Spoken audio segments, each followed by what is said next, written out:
So it's nearly the 1 year anniversary of Ghost of Tsushima. Can you believe that? It's already been pretty much a year since that game came out. Doesn't really feel like that long. Time moves way too quickly at this point, doesn't it? But we're not here today to talk about how the passage of time is merely a construct at this point. We're here to talk about the Ghost of Tsushima Director's Cut that's coming out August 20th of this year. And you know what, it looks pretty cool. It's got PS5 features, got improved graphics, a 60 FPS 4K mode, and it supports DualSense controllers utilizing haptic feedback and adaptive triggers, and it's also got accurate Japanese lip sync if you want to play it in the Japanese version. But all of that is sort of by the by. That's to be expected from a director's cut version that's coming out for a next-gen console and has been enhanced for a next-gen console. What we're going to be talking about today is that the director's cut introduces a new playable story DLC where Jin travels to Iki Island. This is mainly what I'll be talking about in today's video, as it's the most notable piece of content in the director's cut, and to be honest, I'm concerned at exactly how good this DLC is going to be. So today we're going to go ahead and talk about the goods and the bads of the Ghost of Tsushima's director's cut, and discuss whether or not it's going to be a complete hit or a complete miss.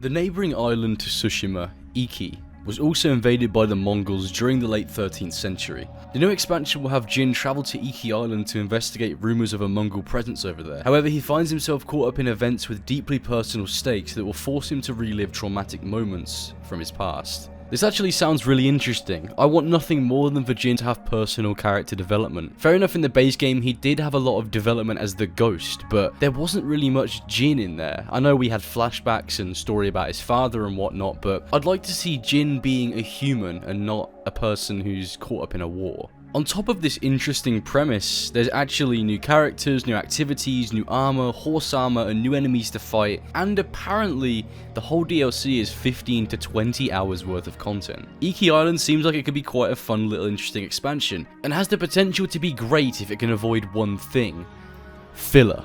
Sadly, the main game of Ghost of Tsushima was absolutely plagued with pointless filler content and copy and pasted Mongol camps dotted across the map. I platinumed Ghost of Tsushima, and there was far too many fox dens, Mongol camps, random shrines that really didn't add anything to the overall world. The world of Ghost of Tsushima had some really strong environments and some great potential for some cool world building, but they really just didn't go for it whatsoever. It just felt like a really nice environment and then open world activities slapped into it. It didn't feel like I was in this living, breathing world. And I think when you're making an open world game now, you really need to make it feel like this living, breathing experience, especially after games like Red Dead Redemption that put in a lot of time to make you feel as if you're part of this simulated world, opposed to just someone playing a game. And that's not to say I think Ghost of Tsushima is a bad game. I loved Ghost of Tsushima. It was fantastic. It's one of the most beautiful games I've played in recent memory. Has an amazing soundtrack, an actually good cast of characters, and a fantastic combat system. But it wasn't perfect. And what did bring it down, brought it down a fair amount for me. Personally, I much prefer open worlds that go for quality over quantity. A dozen of very meaningful side quests opposed to a whole map full of useless, boring quests where all you do is kill enemies and not really much else. There are over 60 Tales of Tsushima in the base game, and to be honest, there's probably only 10 that I actually like and thought were worth playing. 60 side quests. Most of them leading to pretty much nothing. There's a few in there that have some interesting little stories, but apart from that, none of the side content in Ghost of Tsushima really jumps out to me whatsoever. It's just standard RPG open world drivel, really. Take the Inari shrines for example. I thought it was a really cool little feature to have these foxes dotted around the map that lead you to certain shrines. I thought it was a pretty nice little addition, until I realised that there were about 25 of them and they're all the same. There's no difference, and there's barely a reward for doing all of them. It's just subpar content in a game that had the potential to be something so much more. As I said, I played all the content there was to play in the base game of Ghost of Tsushima. I got the plat, and I can say that if Iki Island is going to be worth it, it has to do way more with the side content rather than the filler nonsense, and go for a quality over quantity approach. This DLC needs to focus on character moments, especially more humanizing moments with Jin. Now, I'm not saying he didn't have his great moments in the story of Ghost of Tsushima. He definitely did. I love Jin.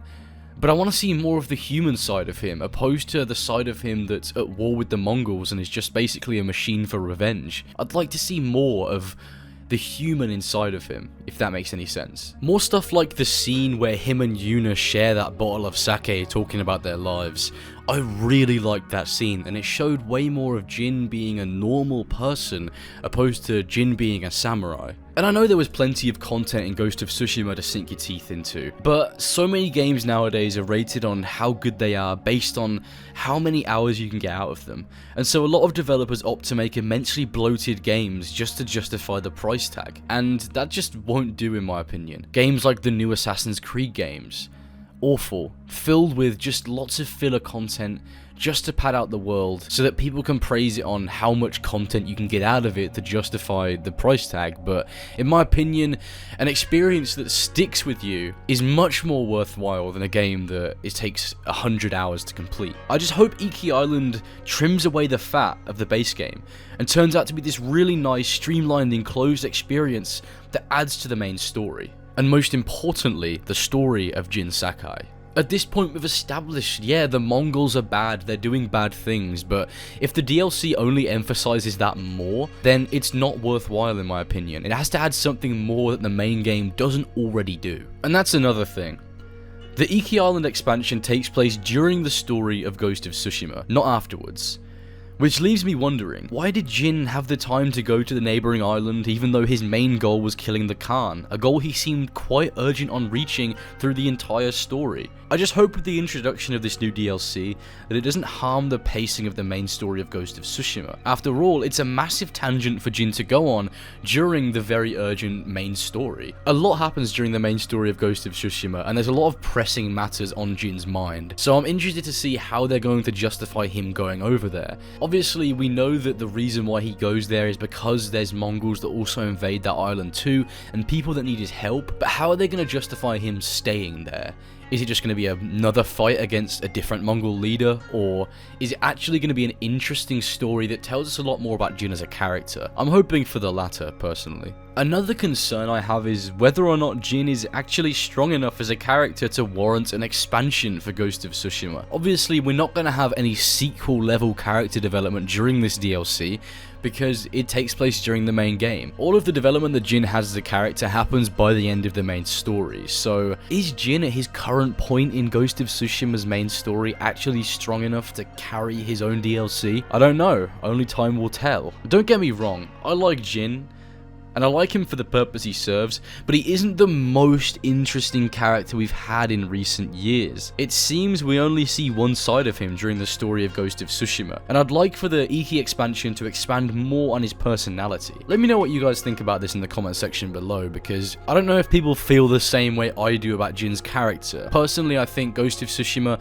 was a massively overrated game, and just please don't take that as me saying I don't think it was good. I think Ghost of Tsushima is one of the strongest first entries into a new franchise we've had in years, but it definitely wasn't as strong as everyone liked to make it out to be. Oh, and in reference to the prices of the director's cut, it's kind of confusing, but it's disappointing that you can't just buy the Iki expansion on its own. If you want to get the Iki expansion, you have to buy the director's cut of the game, which requires you to pay for all of the additional stuff that the director's cut comes with. I would much prefer to just be able to buy the Iki expansion and be done with it, but no, I have to fork out more money to spend on a full director's cut of the game when I may not have even wanted that in the first place. Let alone I'm also going to have to pay for the PS5 upgrade as well, because I really do want all of the additional features, but if I could just pay for the Iki expansion on its own, I really would opt to just do that. And that brings the question up of, is the Iki expansion going to be worth the money you have to spend? I mean, look at the director's cut of Death Stranding, that's like $10 compared to the possibly $30 you have to fork out for the Ghost of Tsushima director's cut. So overall, it's going to cost me $29.99 US to get it from my PS4 version to the PS5 upgrade plus the director's cut, which, I don't know, I'd much prefer to just upgrade it to the PS5 version and then download the Iki expansion completely separately, but the pricing is the least of my concerns, to be very honest with you. Like, a lot of games nowadays cost a lot of money, so the amount I'm going to have to spend for this really isn't that much at all. Overall, this announcement kind of took me by surprise. I wasn't expecting Ghost of Tsushima to get a director's cut, and I certainly wasn't expecting it to get any DLC whatsoever, and part of me thinks that it doesn't even need DLC. Ghost of Tsushima was fine as a standalone game, and I was happy to wait for the story to be continued in a sequel. I don't know if it needs an additional chapter to this part of the game.